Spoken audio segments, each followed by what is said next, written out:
That, that's great. You are all set, Chair Brennan. Okay, looks like it's working on the YouTube. Oh, good, thank you. Now wait, I have to make it go away first on my phone, so that's. Thank you. Are we live online? We're ready to go? Yeah, ready to go, yes. All right, good evening, everyone. Welcome to this episode, the summer episode of the Board of Selectmen's July 23rd meeting is a little bit past 6 p.m., but we are ready to get started and we will call the meeting to order. First up on the agenda is public comment. Oh, we have Kim. Hi. Selectman McDaniel is visiting us from somewhere, and we have certain things we need to ask you because this is about remote participation by a board member. And so I'm going to ask you the following questions. What is the reason that you are not able to be physically present? I am away on work. Is there anyone else in the room with you? There is not. I'm alone. Okay, because we have a remote participant, we will be holding all votes by roll call. And that's basically, okay. Great, we're ready? First on the agenda is public comment. If there's anyone here to speak on anything, come on up and let's state your name, address, and we would love to hear from you. Okay. My name is Bruce Fosberg. You wanna have a seat? I live at 15 Poor Richard Drive. Come November, I will have lived in town for 53 years and I've never attended a Board of Selectmen's meeting. Hello. But I feel so passionately about what I came here for and everything. I read in the Bow Times two issues ago about your new power arrangement or whatever and everything. And I don't care what anyone else wants to do or whatever, but I read in that article that I am going to be put over on the new company or so-called the new group, whether I want to or not. I don't want to, and I'm not going to be. Okay, I feel very strongly. How do I go about that? I worked 40 years at Public Service Company in New Hampshire. I worked storm damage, I worked CSD, customer service, I worked the whole route and everything. And for anyone to come in here, all right, without having a customer service department or to have line trucks or have anything to put together for storms or whatever, or not even any place you can call. And these outside contractors, I'm sorry, whoever they are, they're doing it because they can, because the PUC and our state legislative bodies or whatever have allowed them to do it. And I don't want my name shared with any third party. By the way, I'm a dinosaur. And really, I mean that. And everything. And I don't want my name shared with any third party. And I also read in that article that you're going to put me on it, or you're going to put everyone in town on the this new, whatever you call it, company that's going to be worked out of some office building someplace. And it's going to be up to us to get our name removed from them. And everything. I'm very sorry. I don't want my name on there, period. I'm talking for myself. I don't care what the townspeople want to do or whatever. As the sole selectman who voted in opposition to this, I can tell you a couple things. One, the line charges and the line service will continue to be done by PSNH. It's not done by PSNH because we're Unitil. Thank you. Jesus, so I'm sorry, by Unitil. The electric service will be, for those members who choose to stay in, will be negotiated. You will have an opportunity to opt out, as will any resident who opts not to be in the community power agreement. Unfortunately, you will have to proactively opt out of that. I'm opting out. I'm opting out right now. I don't want one single bill coming from that. Your bill would actually still look the same. It comes. I understand that. I understand it more than you do. What I'm trying to say, okay, is that I don't think it's fair that they have a customer service, they have the meter readers, they have the meters, they have the blinds, they have the poles, and someone else is coming along and given a penny per kilowatt hour or whatever cheaper. All I'm trying to say is that in my case, I don't want to even be opted in. By the way, the town of Hampton, did a wonderful thing. All right, when they decided to do this, they sent a letter out to every single taxpayer in the town of Hampton with an opt-out card to be returned. May I please? Go ahead. We are not, this has not started yet. I know. Wait, let me finish, please. Merrimack County is gonna be sending out information about this program before we're even started on it, so that you would have the opportunity to opt out before it even starts. Thank So you. I promise you that there will be more information forthcoming. We don't want anyone to be in it that doesn't want to be, and there is gonna be an opportunity to opt out. And for anyone that misses that first opportunity to opt out, there will be opportunities to opt out following that. But it sounds like you will pay attention to the mail that you'll get from Merrimack County that will tell you Why? how to opt out, and it will be an easy process, and you won't have to worry about being in it because you will have opted out at that first opportunity when you get that first piece of mail from them. The mail I'm going to be getting from Merrimack County. Who's Merrimack County? The Merrimack County government, the Merrimack County. Yeah, I'd like to get a piece of mail from the town to give me an opportunity to opt out, seeing that you're going to automatically enter my name into it. Go ahead. Mary, this is a Merrimack County program that we have opted into, and communications will be coming from the county. This is something. Okay, the county thank you. will offer. I do hear your concerns, and I do want to reassure you that you will have the opportunity to opt out before this program even begins. And there will be more information to inform our residents about the opportunities that are available through this program. And that will all be coming out before anything gets started. So what you saw in the Bow Times was correct. It was reporting the vote of the Board of Selectmen. And now we are in a waiting period, and there will be more information coming out from the county that will go to each and every resident, and every resident will have the opportunity to opt out before the program even begins. Thank you. Thank you. Is there anyone else that has anything to say during public comment time? Seeing none, we will move on to public hearings. We do not have any public hearings today. We will go right into meetings, and I believe we have a few items on our meetings part that are crossed out because certain folks couldn't be here. So we're going to skip right to number 2, which is Tom O'Donovan from the Drinking Water Protection Committee. And Cindy Clemens here also with us. Hi, Cindy Clemens, how are you? So good evening.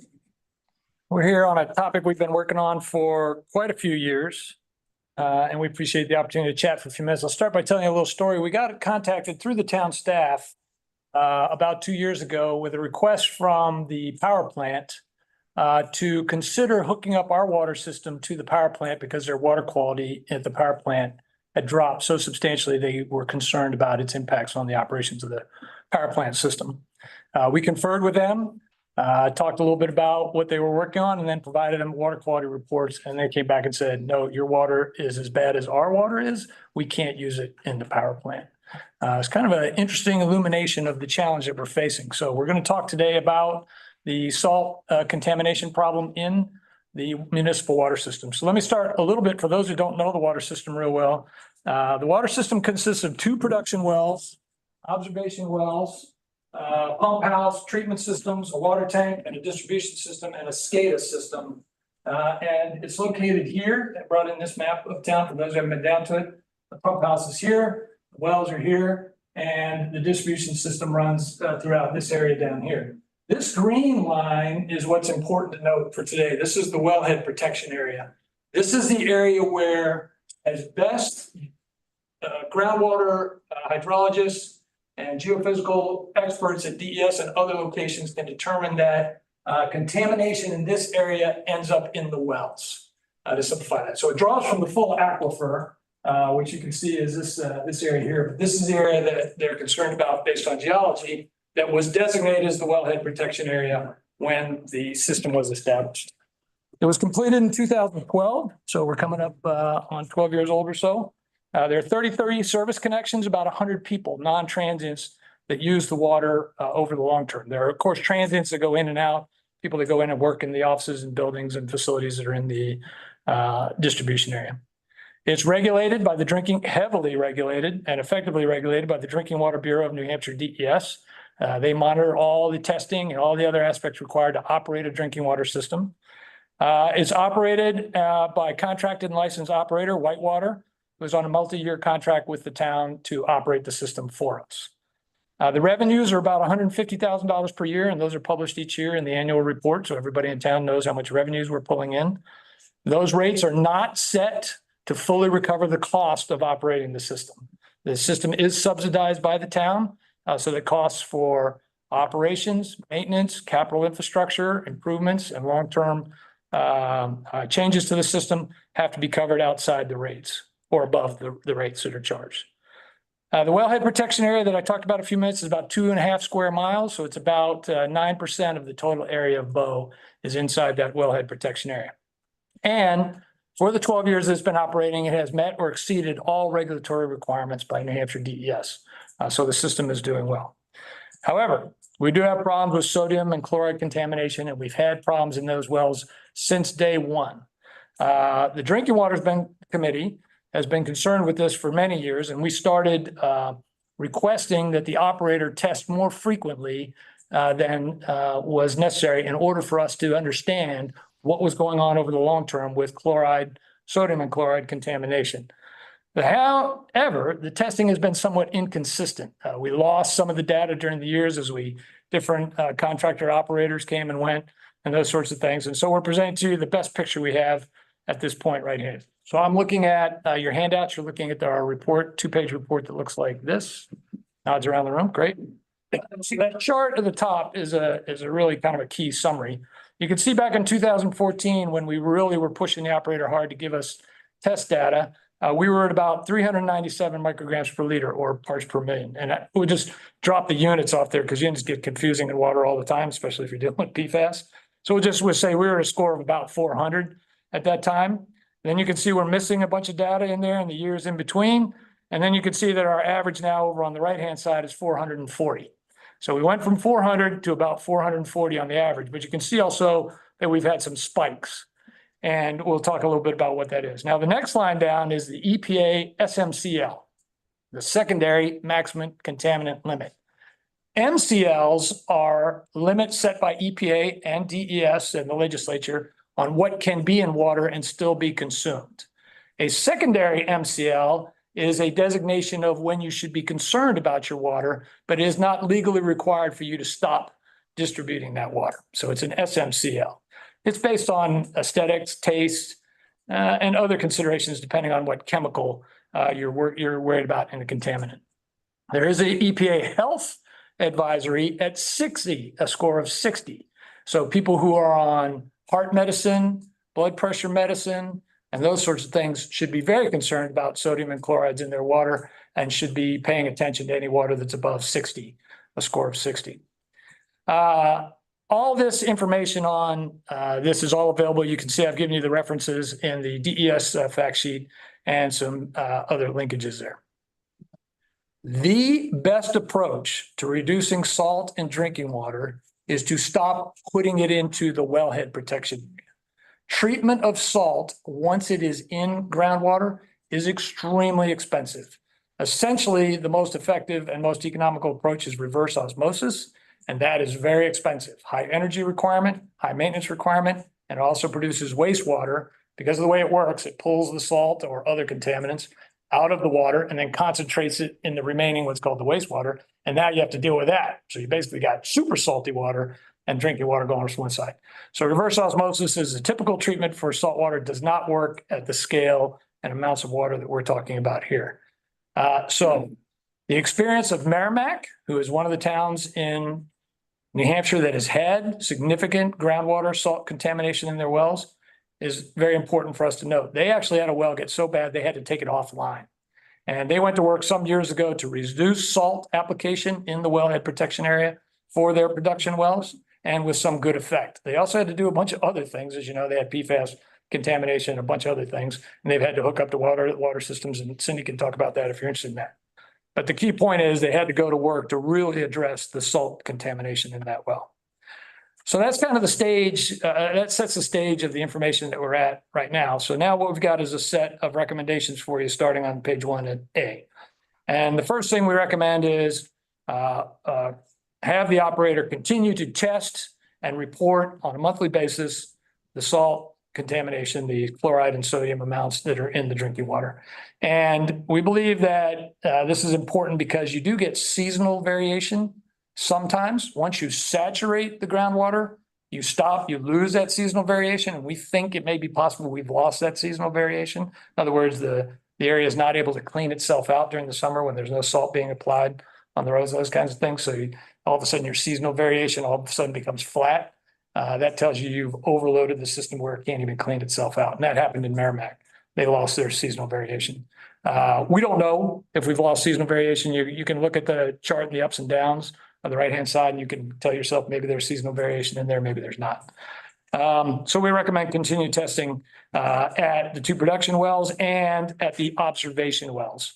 So the observation wells are little wells that are drilled around the 2 big wells that are the production wells, and they help you monitor what's going in the groundwater as it's pulled towards the production wells. As you pump water out, water moves towards those production wells, and you can see the water quality by testing at the observation wells. Item B, we recommend that you continue to require the operator to inform users via the confidence report, the consumer confidence report.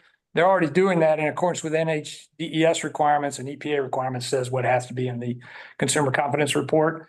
But we recommend that you take a look at that and make sure that they are requiring that or informing them that. Now we start to get into the little bit longer term issues of where the town is going to have to settle down over the next couple of years and really look at this problem comprehensively. That's not typically a town in New Hampshire skill set to look at a long-term problem and work on it for a couple of years, but this is what we're going to have to do if we're going to try and solve that.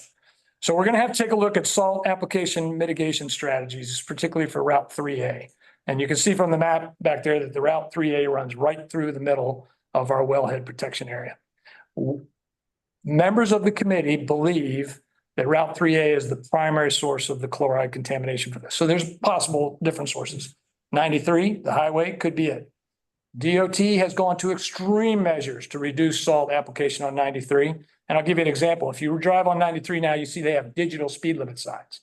That's actually part of their salt reduction strategy.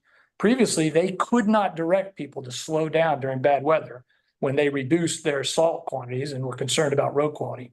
Now they can do that legally with a digital speed sign, and then people have to obey that speed sign. It's no longer a judgment of the driver. It's a requirement of the state that they drive that speed limit. That then allows them to reduce the amount of salt they use on 93. And that's just one of many salt mitigation strategies that DOT has applied to 93, mostly because of concerns in watersheds all up and down the I-93 corridor, particularly south of here.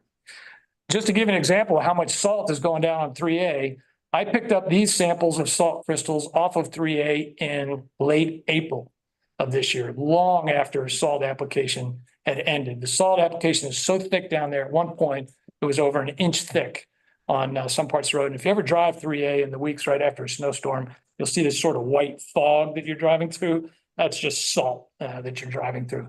And we also have concerns with this particular crystal distribution. Large crystals like this contain other contaminants. These typically come from South America, from mines in South America. They contain heavy metals and all that kind of stuff, but that's not what we're concerned about right now. Large crystals like this act as long-term slow release, like slow release fertilizer. And this will continue to reduce salt into, release salt into our wells for months and months and months after the winter's over. So this may be part of our long-term problem and our loss of seasonal variation. Of course, to support to conclude on other things that we need to look at for salt application mitigation, we have to talk to DOT. The town needs to talk to DOT, commercial businesses, and snowplow contractors. For example, in this area, another possible source of salt is the many parking lots and sidewalks that are inside this area here. Those people are applying salt on a regular basis. And you see that in the wintertime, even here in this building here, you'll see, or some people say if it doesn't crunch, it's not safe. You got to put enough salt down. That's not true. Okay, you just need to put enough salt down to keep the ice off. But many businesses in those areas apply a lot of salt beyond what Green Snow Pro and other programs recommend. Of course, item D is to look for state and federal funding to require to implement these protection and mitigation strategies. One area that the town needs to take a look at is ordinances that apply in this area. Planning board ordinances and other ordinances that direct what approaches facilities being built inside there can do to reduce salt use. For example, one of the primary places that people apply salt is on sidewalks. Cover the sidewalks, okay, so that they're protected from snow and ice, and then reduce salt application for that. A little higher cost up front to build covers on walkways and stairs. Longer term savings in terms of salt production, salt requirements for the owner and damage to our groundwater.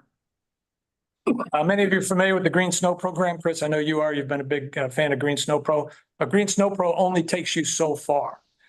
For example, some of the Green Snow Pro programs across the state now are moving from granular salt like this to brine applications. It's more expensive in equipment, but it's much more precise in the amount of contaminant you actually put on the ground when you apply it. So DPW needs to take a look at those kind of programs to reduce salt that they apply through the town. And then, of course, as I mentioned, item G, we need to review the specs for the salt that we're applying and the DOT is applying and that other people applying, and check those specs to make sure they're eliminating large granular sources like this. Because the spec for salt is supposed to specify a grain distribution, and this is not in compliance with a good spec. Now, that's a lot of items, and that's far beyond anything a small committee of volunteers can do to assist you. The committee is committed to assisting the town to do this, but this is going to be a long-term, potentially very expensive, although if we take it slowly and steadily, we can keep the cost down. That is going to require special engineering firms and others to assist you to do this. So this is one of those kind of problems. And it's going to need to go on the town's to-do list, and it's going to be on there for a pretty long time.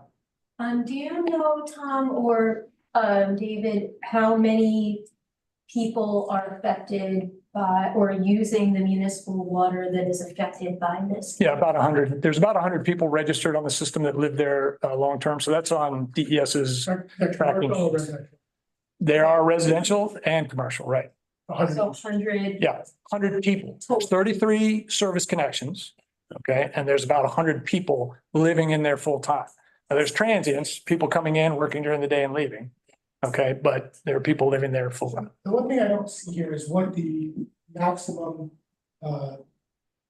MCL. Yeah. MCL is. There is, Oh, yeah, see, you said there's a secondary of 250. right. And at 450, 440. You said Merrimack was at a stage, at a point where it exceeded the maximum and couldn't use it. Yes, they were up in 600 Okay, so at one point on one well. what is the threshold on which we would not be able to use it? There is no legal threshold. Okay, but there's a point at which you can't serve salt water. You know, I mean, it eventually becomes so destructive to the piping and everything else. I think a couple of these things are easy, right? Yeah. To inform folks is easy. I think the next thing that's easy is looking at how much salt we're storing in the wellhead protection. We have our well there, we have our pile. Yeah. Right? The state might have two piles.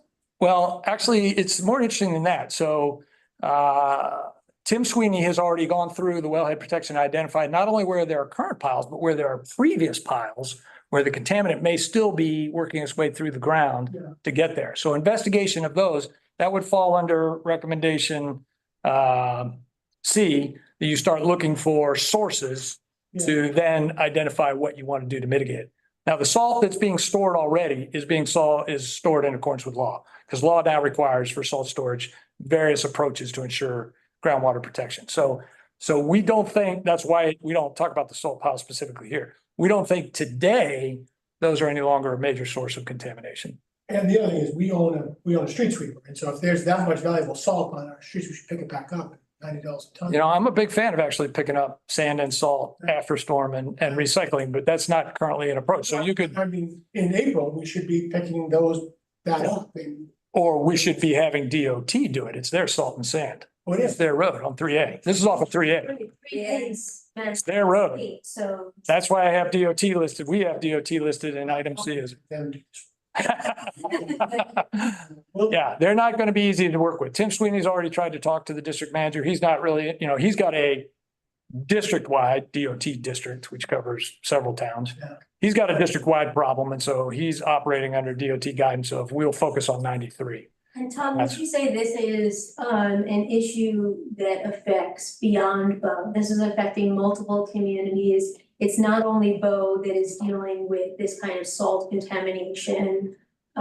This is something that many communities face, and it can develop into a problem anywhere. Is that, or? Well, so I'll let Cindy do the first part of that question, then we'll come back to the The second part. difference is that our production wells are in this area of impact. So that's why it's most directly impacting this town. Okay, I'm Not just the trying to others. figure out if there is if we need a statewide solution, or do we solely need a town of Bow solution, or is it a combination of the two, or are we talking legislative solutions, or are we talking community, you know? It is a It combination. sounds like a very complex issue. It is absolutely. And I want to make sure we, as a town, within our capacity as a town, handle it in the best way we can, but perhaps there are other ways some of us can reach out to. So there's a lot to what you're asking there. So for example, we can separate out groundwater and surface water. So there are surface waters in southern New Hampshire that have chloride contamination that are reaching levels, such high levels as to have major impacts on wildlife and bordering properties. There's a couple of them. And so DES's Watershed Bureau works on those properties and trying to mitigate salt applications in those watersheds. On the groundwater side, which is a primary source for most of the towns, again, southern New Hampshire suffers the worst from that. Several years ago, DOT, as they saw salt usage increase on the highways, state highways and interstates, had a program for private well owners whose wells were severely impacted by contamination to financially take care of them, to help them go on to other water sources or deal with it in different ways. But that program is only for private wells. That is not for municipal water systems like this one. I think this is a bigger issue than a select board of 3 can tackle. I think Yeah, it's no, this is 1 or 2. Oh, you got 4. You haven't said anything yet, Kim. I think 1 or 2 A and B we can move forward with. I think we can request a meeting with DOT on, you know, how silly is it that a parallel set of roads, one, we're using good salt management techniques, and the 3A we're not. That's offensive to me. And we need, you know, we need that bag of salt, and we need to have them eat it. Fine, keep going. We can get another one.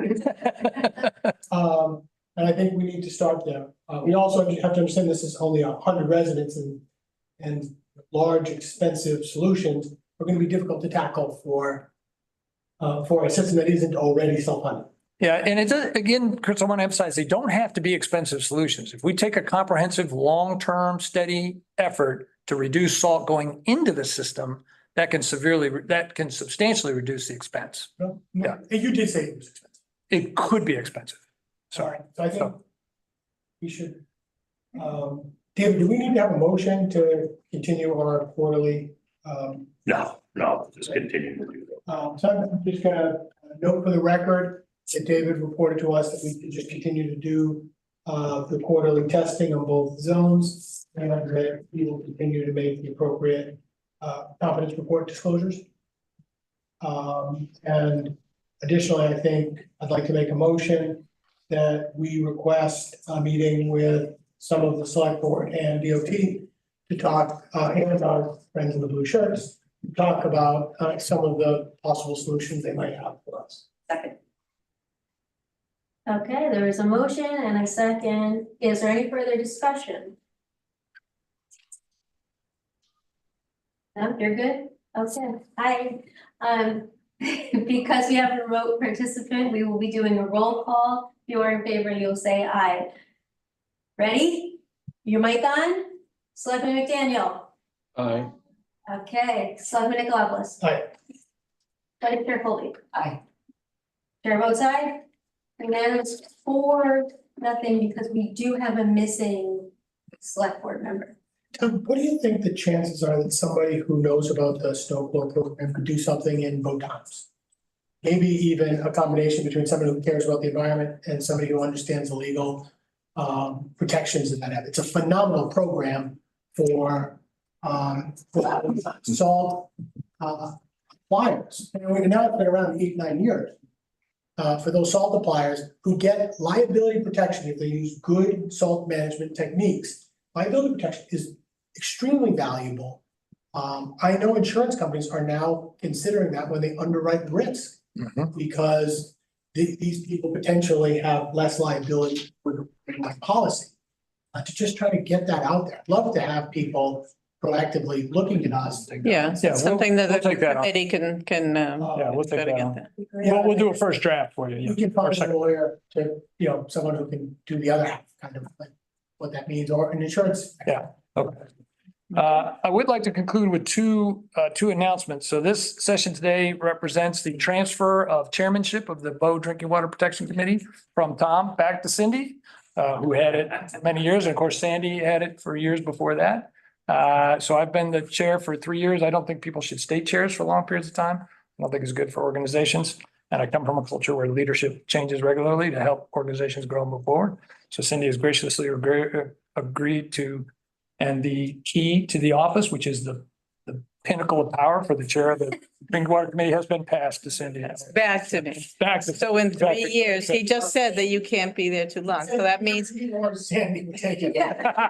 so in 3 years, please help me out. We'll get him back. I remember a report, probably 8 years ago, that you all did, I think it was you all that did on the Brown Hill salt. Absolutely right. We do. Absolutely. And It's on the website. what I took from that was, it was a product not just of our highway department, but of our salt systems at home. That's correct. Yes. In that area. Salt areas, right, it was a report related to Brown Hill. Right. The softener in every single home that we are adding salt So to we had the ground. a multi-state kind of investigation as to why is it salt so high here in Brown Hill? And we thought initially it must be that. It turned out every house where it was high had a softener, Right. including, I'm down about somehow, but. Do you think that's an impact in this district or? This is an area where people have opinions, but we don't really have good data. I don't think it is because there are very, very few homes in there in terms of the density in the wellhead protection area. Piles of salt sitting on the side of the road. Exactly right. So salt going into a softener is measured in pounds per month. How many 50-pound bags do you put in per month? Yeah. Salt going down these roads is measured in tons per mile. Okay, so this is pounds versus tons, 2,000 to 1 type thing.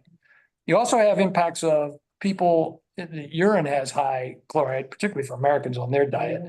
But people do, okay, and so that is also a chloride and sodium contaminant source also, because that gets percolated down through. So, there's a lot of possible sources, but we have to kind of look at the order of magnitude of these things. One is way bigger than all the others. But it is important outreach that is helpful to use non-salt technologies especially for iron and manganese where other technologies exist. Great point. Do you have recommendations for those technologies? Is that something we can put on the website or something just to let people know who might be considering a water softener, Absolutely. like a traditional water softener? Yep. But And we have given every year when we do our private well outreach, we have a little, session. Not too many people attend, but we have done that and we're happy to put it on the website. But that's one part of a more comprehensive look. So if you're let's say you establish a quarterly review, you as a select board, each quarter are going to review, are we making steps in the 8, 10, 15, 200 areas that are various teams, professional teams, volunteer teams and others recommend, are we making progress? That would be one of many that I think you should consider.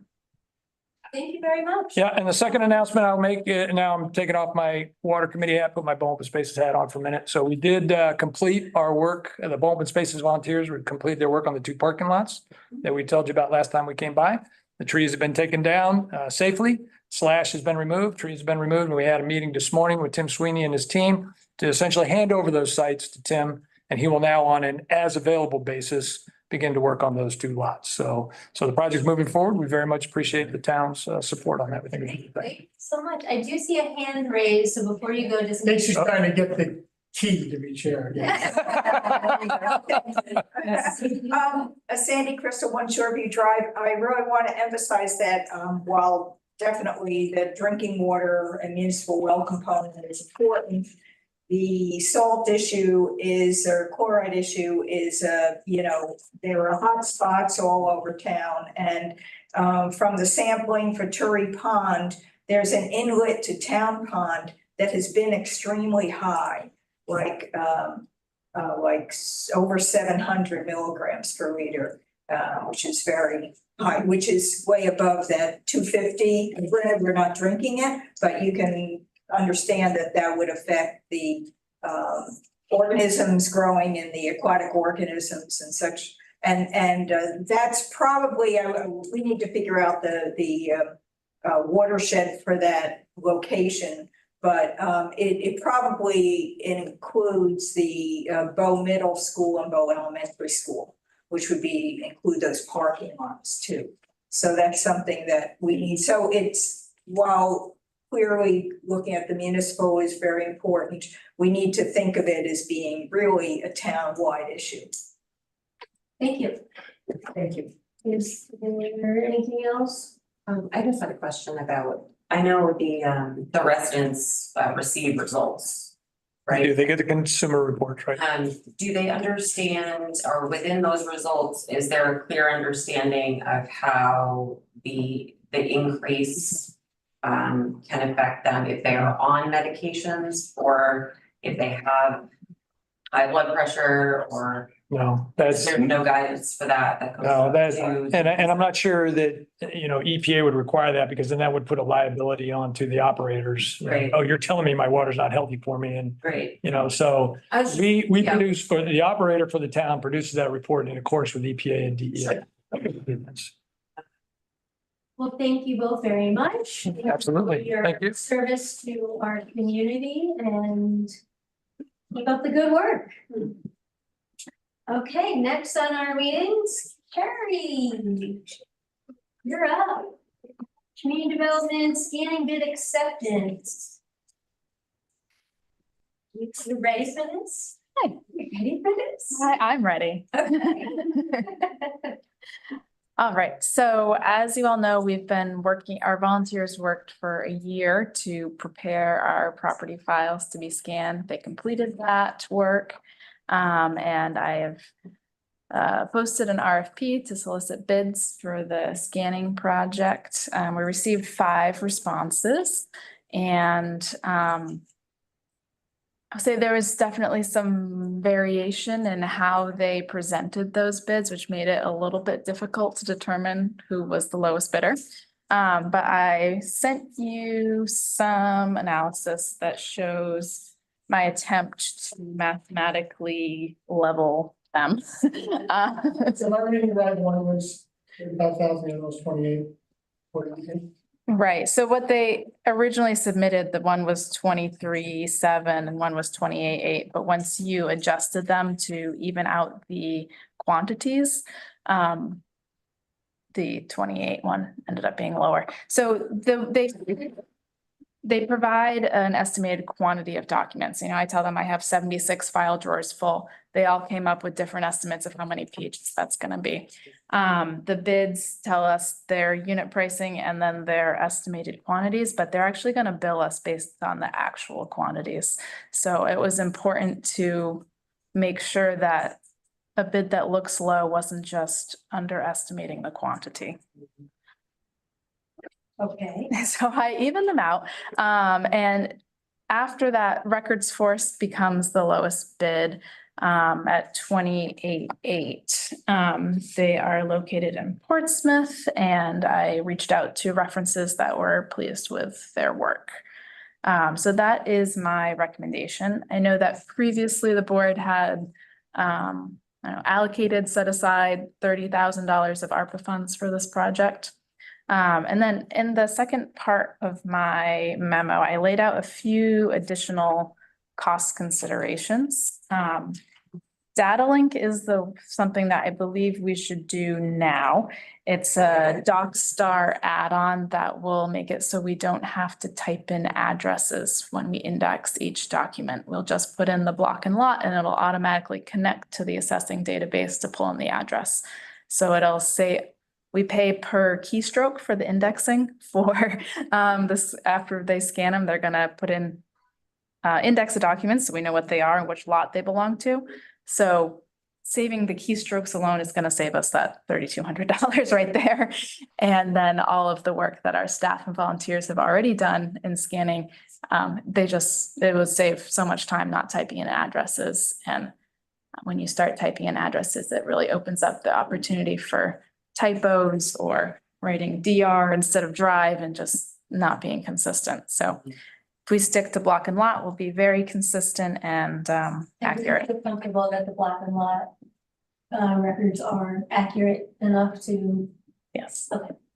I thought there was one point that was some issue with it, but it's good. In what regard? Facing up In- a different thing, so don't. Yeah, no, it's hold okay. to it. I That's just want to okay. make sure that if we're doing it this way, that Yeah. it's going to produce the results that you want. Right, yeah, no, the assessing database is, I would say, very accurate with the blocks and lots, yep.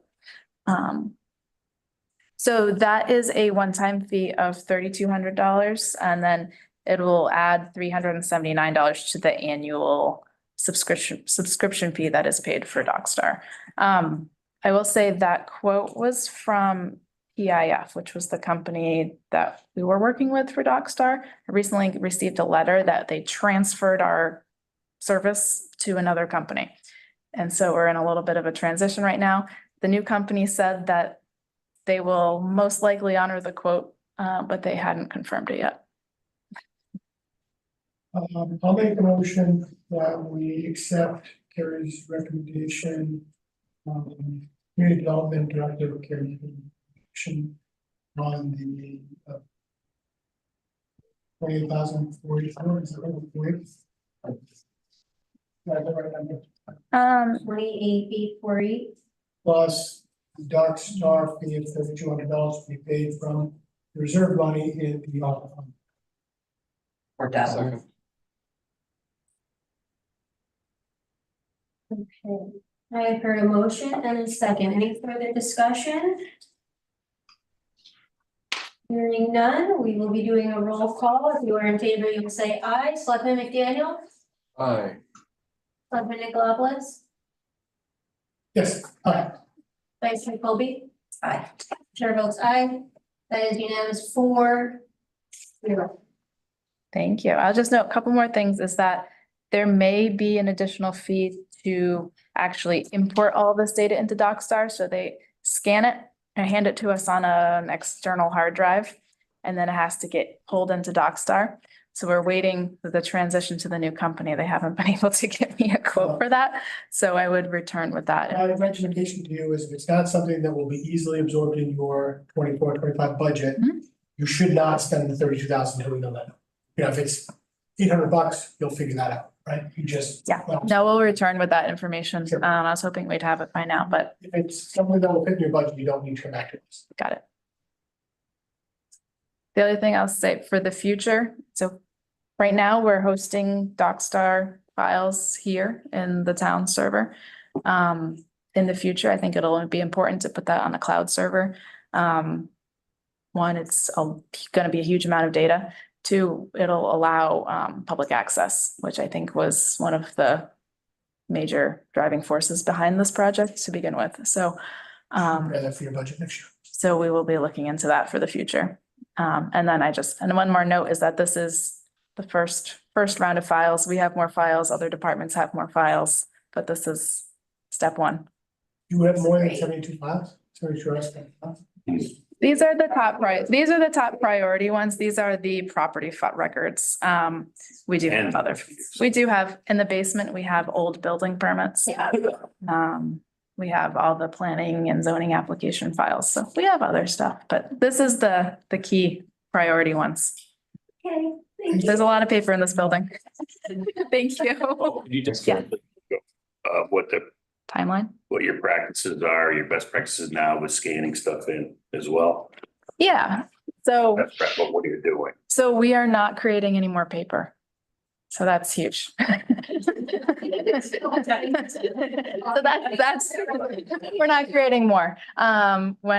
So as building permits are closed from cloud permit, they are getting scanned directly into DocStar, being saved by block and lot. And then our staff has scanned all of each property has a little index card with info on it, and those have all been scanned and indexed as well. So we are, Okay. I think we bought an additional scanner, but you were borrowing. borrowed one. We might be venturing into tapping our volunteer people that did all the staple pulling and to start looking at things like Board of Selectmen minutes. Yeah, we started, Just feed them in and. Yeah. So it'll be so much easier when we're trying to look for a certain Dial Road, for example, we'll be able to find it on minutes for 30 years or worse.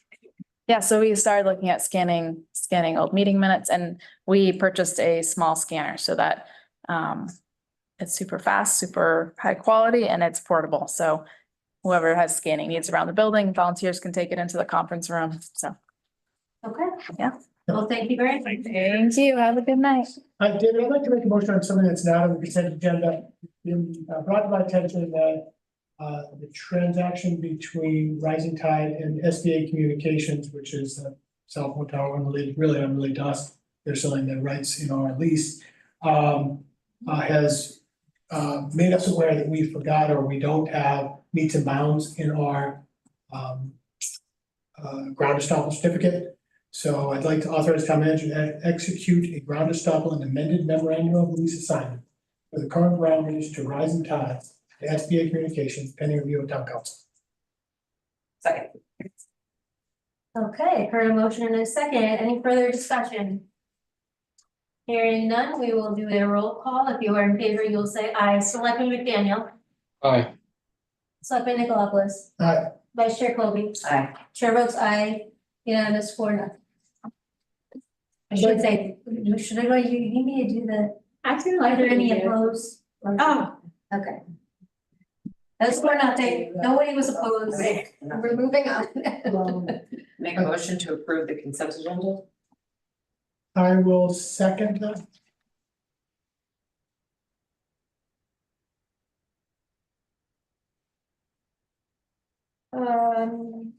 Okay, there's been a motion and a second on the approval of the consent agenda. Any further discussion? Hearing none, we will do a roll call. If you are in favor, you would say aye. Selectman McDaniel. Aye. Selectman Nicolopoulos. Aye. Vice Chair Colby. Aye. Chair votes aye. Any opposed? There's none opposed. 4-0. I get an opinion from Assessor Monica Hurley for us. I see that there are 3 lots here on Sawmill Road that are paying current use tax assessments. I know the current use tax assessment is based on 10%, which would have the value of these lots at roughly $150,000 or $160,000. I'd like her to just give us an opinion about whether or not these are being estimated appropriately going forward. It just seems to me that estate lots like this might have value in excess of $160,000. I want to make sure we're collecting the right amount of current use tax. Okay. As everybody's aware, the current use properties don't pay tax, for during current use, and then they pay that when they come out. Right. And it's the benefit, that kind of tax payment is to pay back all the people who've been subsidizing them while they're there. I just want to make sure that these are fair, full estimates. Yeah, I will do that thing.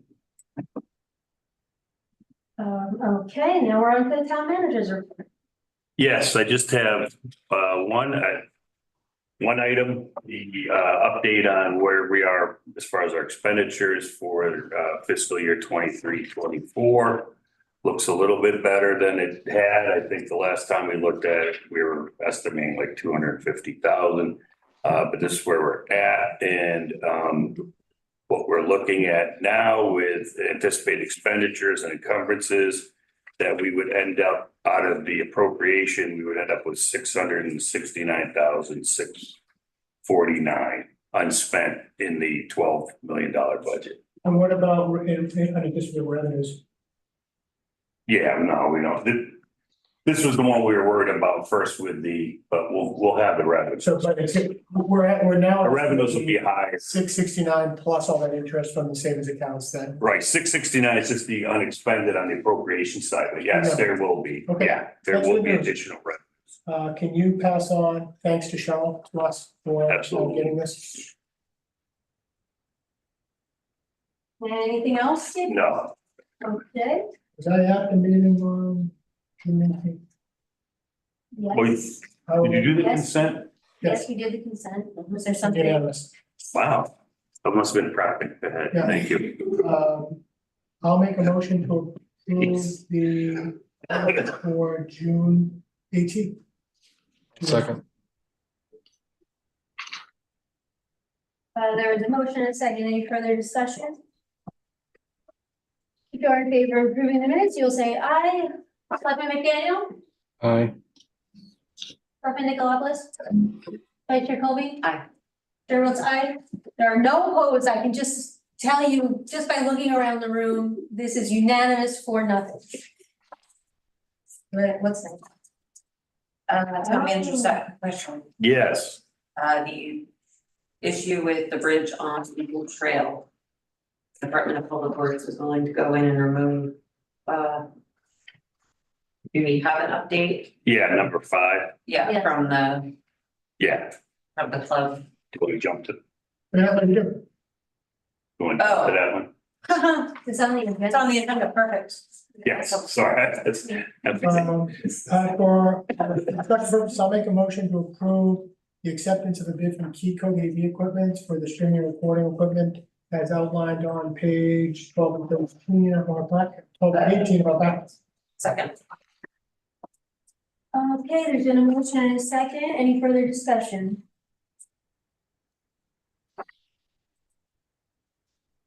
What we have here is, finally, the upgraded, a quote for upgraded equipment to, improve the quality of our video recording and streaming, both in this room and in the planning board room. The quote that we have here is under the budget we had set for this project.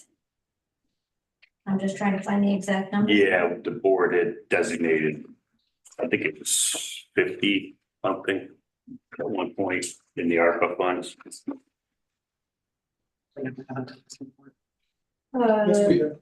Which one? Okay, perfect. We had If we- set aside a certain amount. This quote is under that amount. There's been a motion and a second. That's all I just wanted to say on it. And did you want to say something, Selectman McDaniel? If, just a question on timing, if we do approve this, what's the timing on having this project completed? Yeah, we don't have a timeline yet from the company, but I'll get that and we'll know, and then I'll let the board know.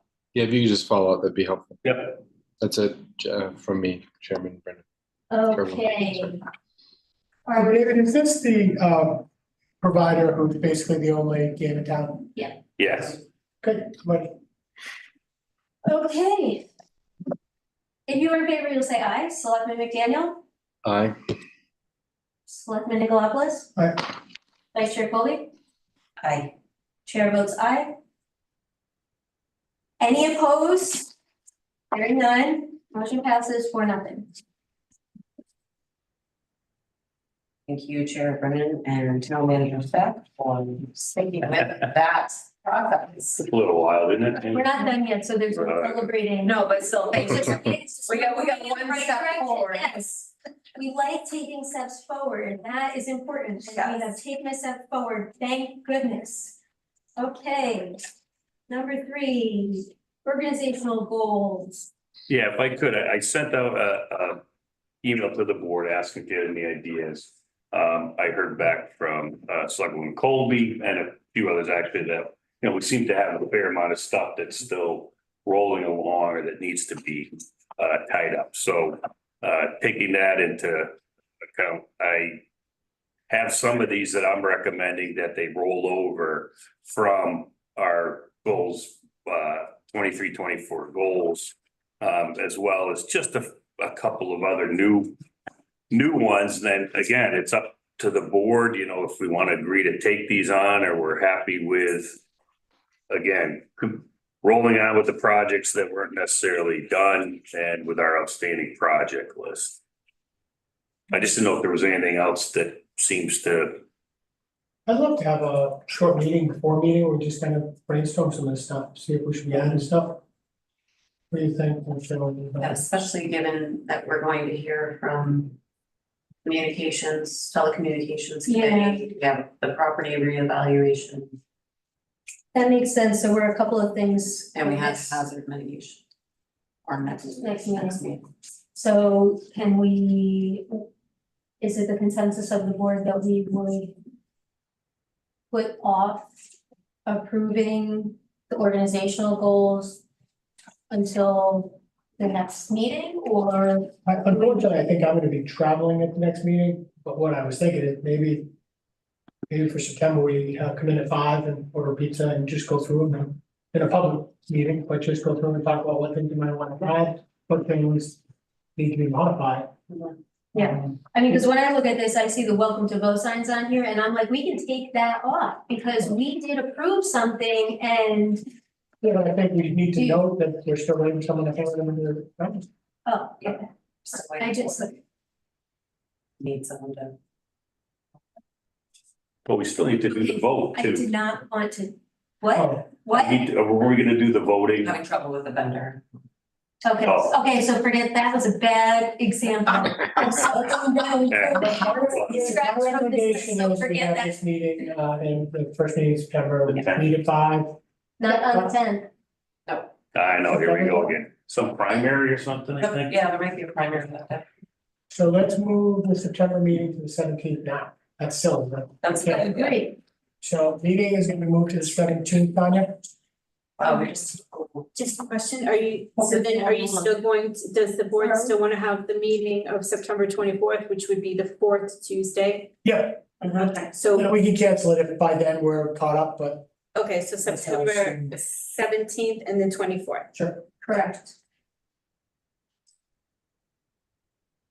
It's just not, it's too much work to try to squeeze a meeting in.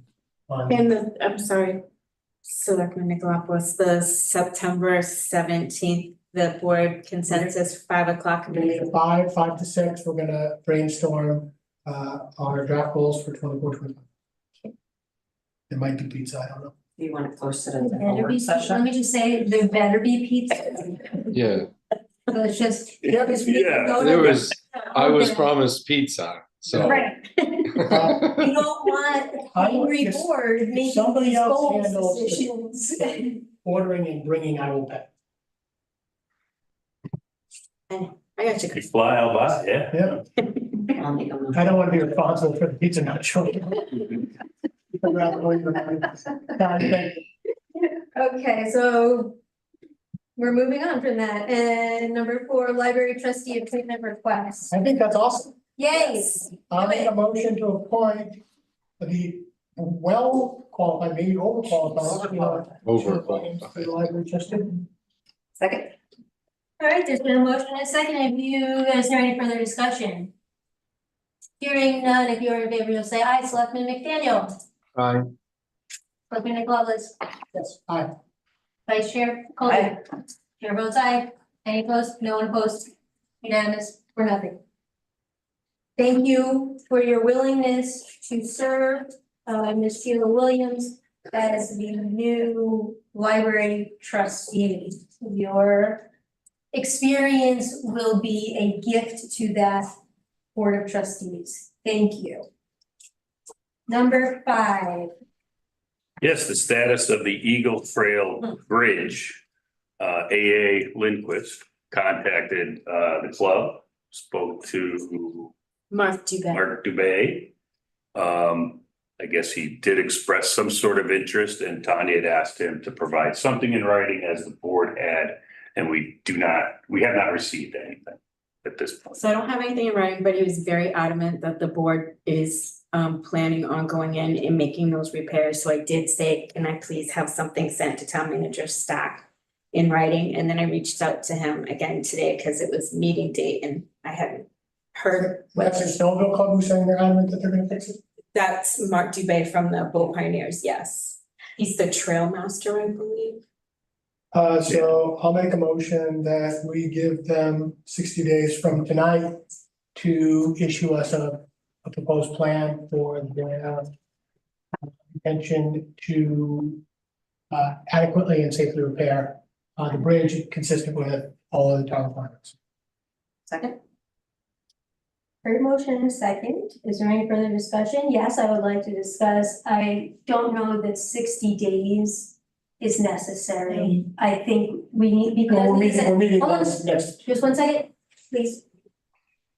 Because we're talking about a safety hazard with this bridge, I mean, there is a willingness to eliminate that safety hazard so that residents can enjoy that area without the possibility of injuring themselves because of the disrepair of that bridge. And I think that there has been a lot of time and opportunity for the pioneers to respond to this. They had previously suggested they were not interested, and now all of a sudden they are. And I hear that there is a delay tactic here that might potentially be harmful to our residents who are facing a safety concern. And so I worry that 60 days is far too long, and I would wonder if you would be open to shortening that time period, because they have had such significant amount of time to come up with a plan. I believe that if they are truly interested in repairing this bridge, then they need to show the expediency that this safety hazard presents to our residents and come up with a plan ASAP. Those are my discussion comments. We only have one meeting between now and 60 days, a meeting that I know I'm not going to be at. That's why I picked 60 days.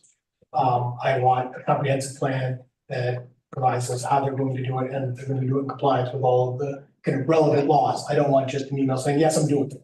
And I think that's why. And 60 Selectmen, and this, they have to submit that before they start any work. Is that your understanding, Chris? 100%. Okay, just checking on that. Thanks. That's why I think that the plan needs to be submitted very soon. Because who's to say that, you know, they may have expressed interest in repairing this, and who is going to be making sure that construction does not start on that? You know, there's just some concerns here, given that it's a safety hazard, that someone's going to begin work because they think they've done enough to express interest in maintaining that bridge. And if we allow too much time to pass, does someone take it upon themselves to conduct work on town property, as has happened in the past, without proper approvals? And, you know, given that we have someone saying they will make it not a safety hazard sooner than 60 days, what do we do? Well, I don't want to see a bridge torn down, a bridge and potential access to snowmobile trails torn down just because it is the most, the quickest resolution. I think these trails provide this town a ton of recreational resources. It does need work, but it's not the worst bridge I've ever seen. And we need them to, if they're gonna either address it or not, we should get that answer. Was it Just if someone can help jog my memory on the discussion about this bridge and the trail system in that area. Was it not that that trail system is not, it does not contain the same trails as it once did because of the development in that area?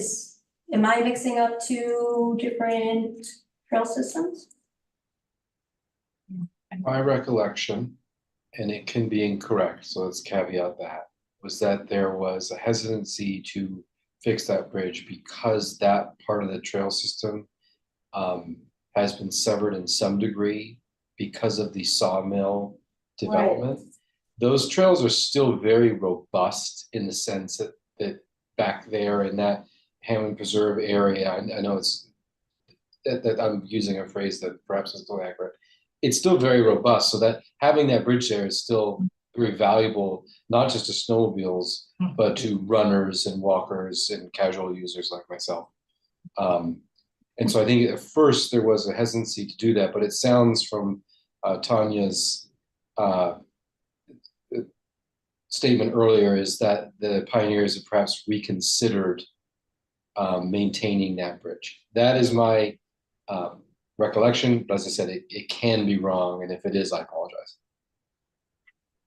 Okay, It's on the Eagle Trail, and the Eagle Trail, you know, I mean, goes through from, you know, Hammond from one end to, you know, quite a distance over. It's at the far end, but it still is on a kind of a major trail there, whether or not it's used by snow. right, so, And the idea was, I believe, that if it was no longer gonna be used for snowmobiles, that there was possibly interest in making it available for white. Or having a smaller bridge. right, smaller it'd be a bridge, right? smaller Narrow bridge, bridge. so, So we definitely need to know. right, because it sounds like there is an interest in maintaining a bridge there. The current bridge is not safe, and maintaining a bridge there does not mean that the bridge would be adequate for snowmobile passage, but would be adequate for hiking trails. As Selectman McDaniel expressed his personal interest in preserving this bridge for his personal hiking pathways. I think 60 days is too long. I would like to know if the Bow Pioneers intend on or would like the opportunity to fix the bridge in a way that would maintain the snowmobile crossing. Or if we should move forward with repairing the bridge in such a way to allow hiking safely. I don't think, go ahead. My preference is to certainly, if the pioneers are willing to repair the bridge, my preference is to go that route. But I also agree if Selectman Nikolopoulos is willing to amend his motion to be 30 days, I think that gives them enough time, but allows us to get to a resolution a little quicker than nearly the end of September. That would be my preference. I'd like to keep it at 60 days, I understand what it does.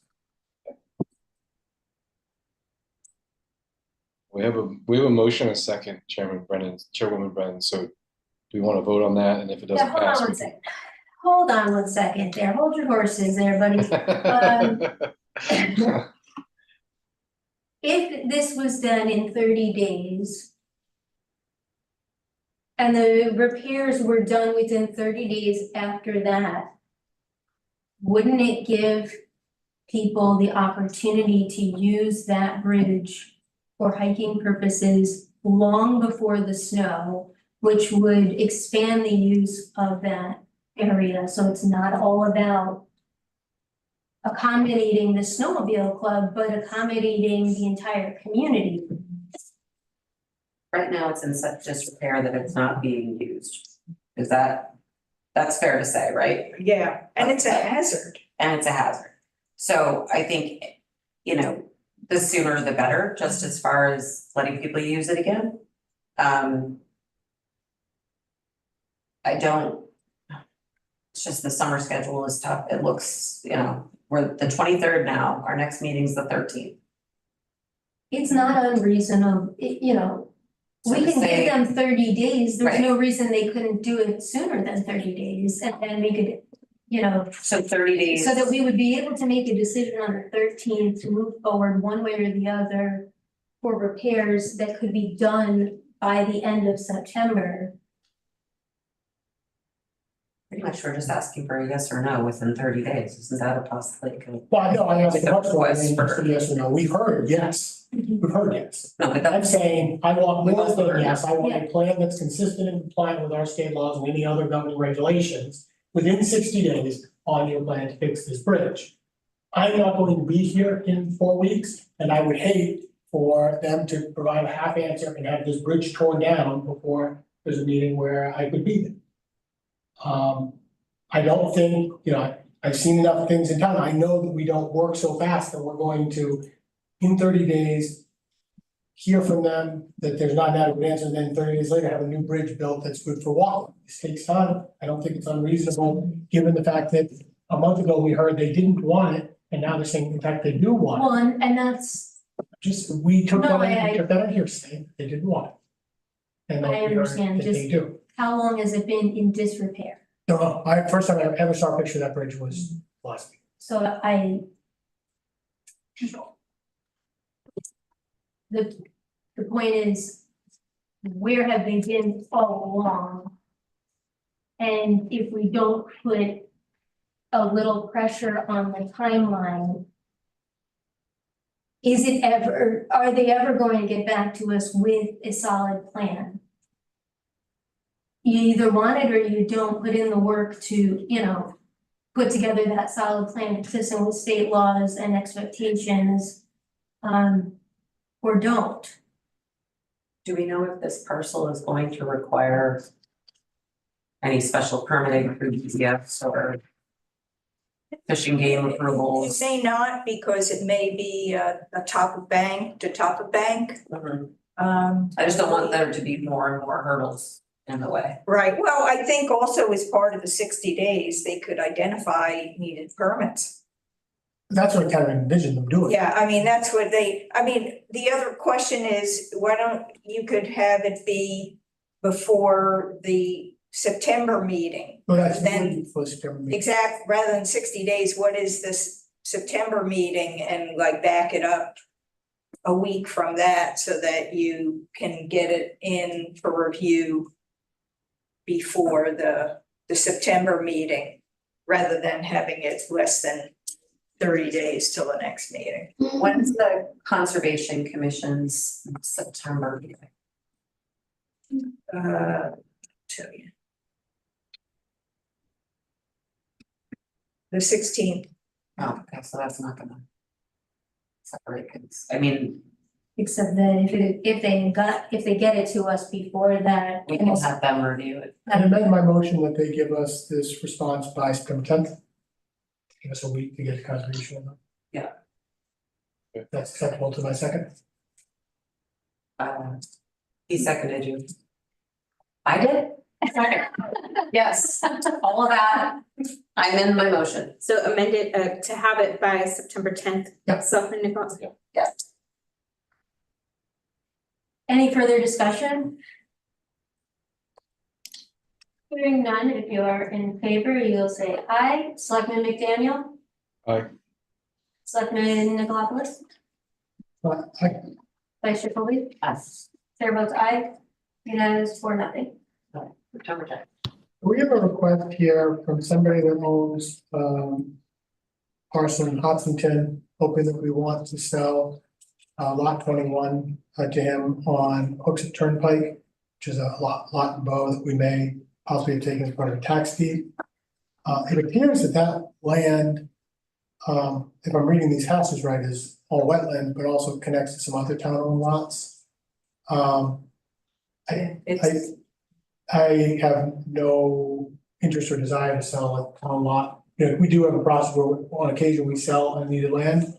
But I can't see us doing that when it's a part of a kind of open space corridor. So I would, my recommendation, but I don't think we need a motion, would be to thank them for their interest and let them know that if we ever decide to put it out to bid, it will be through public notice.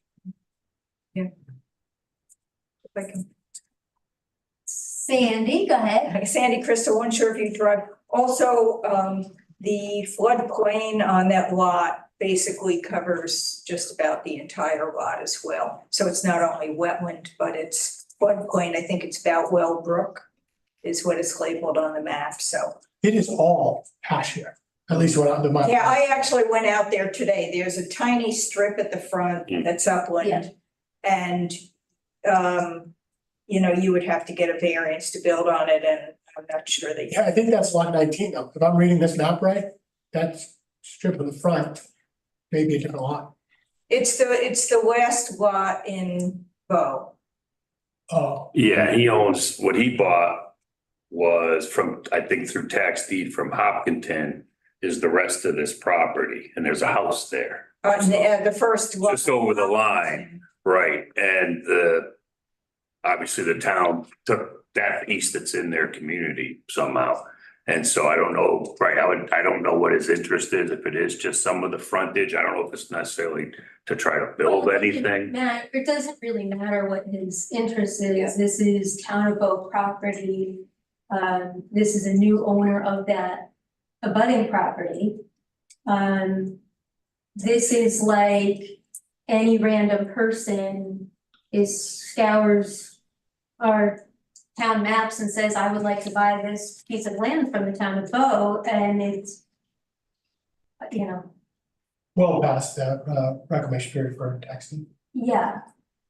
And it was not I don't that believe it. person's land. Well, the current owner is not the person who had the tax deed, right? Okay, I'm just saying. Okay, I agree with Chris. moving on. Right to no log, Right, to know law. I don't think I saw that. Yeah.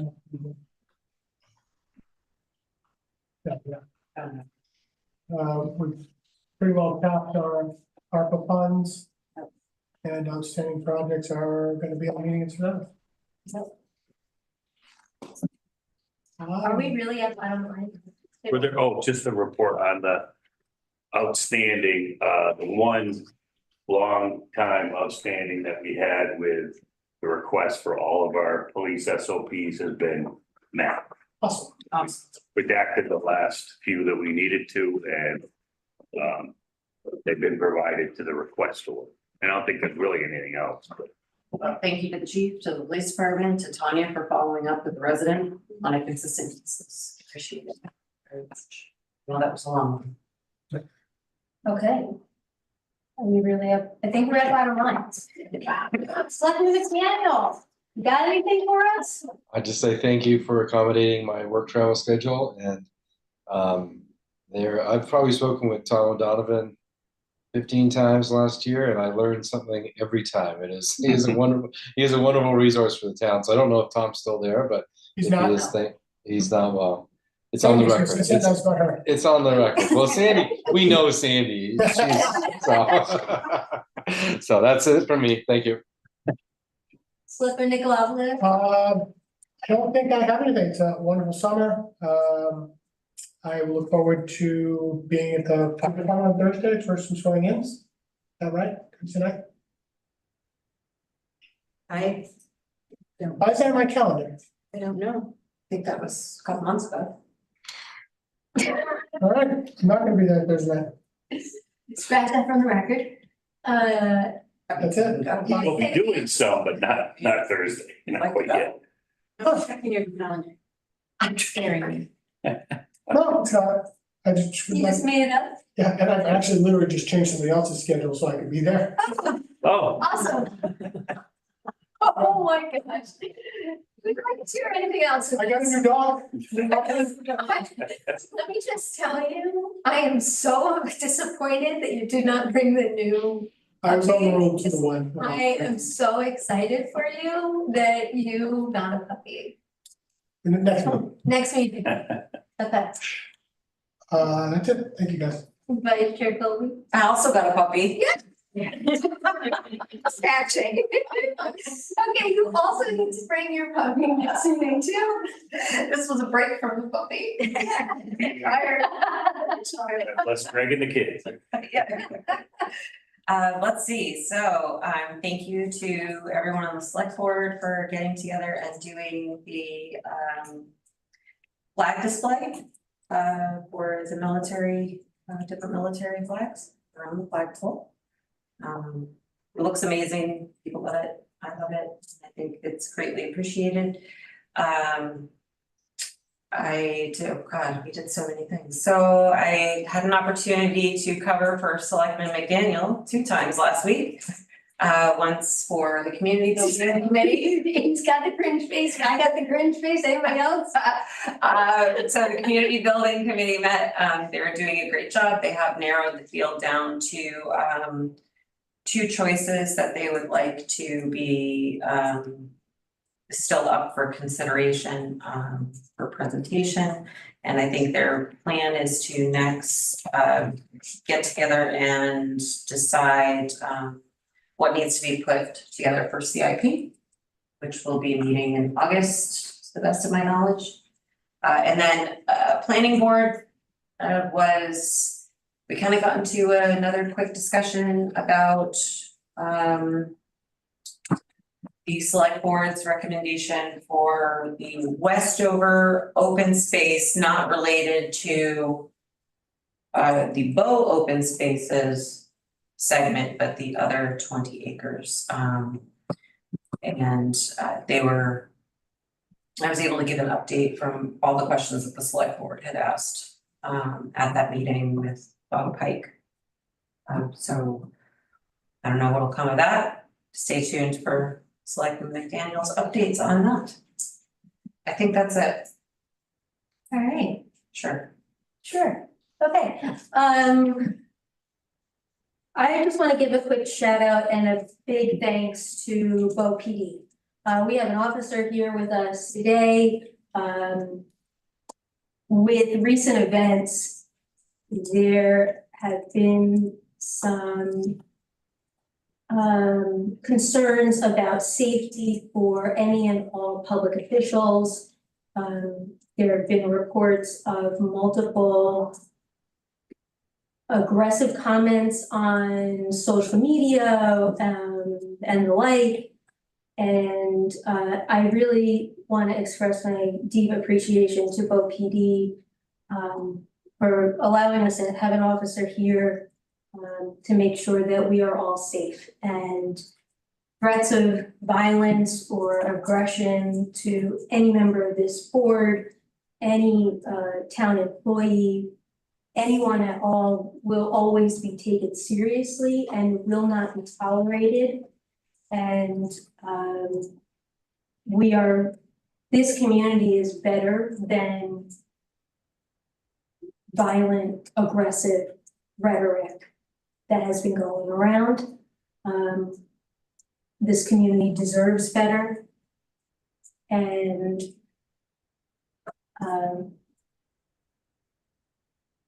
this board has been phenomenal in taking the temperature down, and the tone of this board has completely changed over several months. Because we are all in service to the community and putting our community first. And I appreciate this board for the way that we have worked together to move forward in service to our community. And again, a huge thanks to Bo PD for always having our backs, and whether it's us here or any and all members of the community. It's much appreciated. Thank you. Okay, do we have any non-publics? No. I'd make a motion. I heard a motion to adjourn. Is there a second? I'll second. Oh, we gotta do a roll call on the motion to adjourn. Okay, is there any discussion on the motion to adjourn? Hearing none. If you are in favor of adjourning this meeting, you will say aye. Selectman McDaniel, Hi, there was a little bit of a pause there. Are you sure? I'm certain, I'm certain.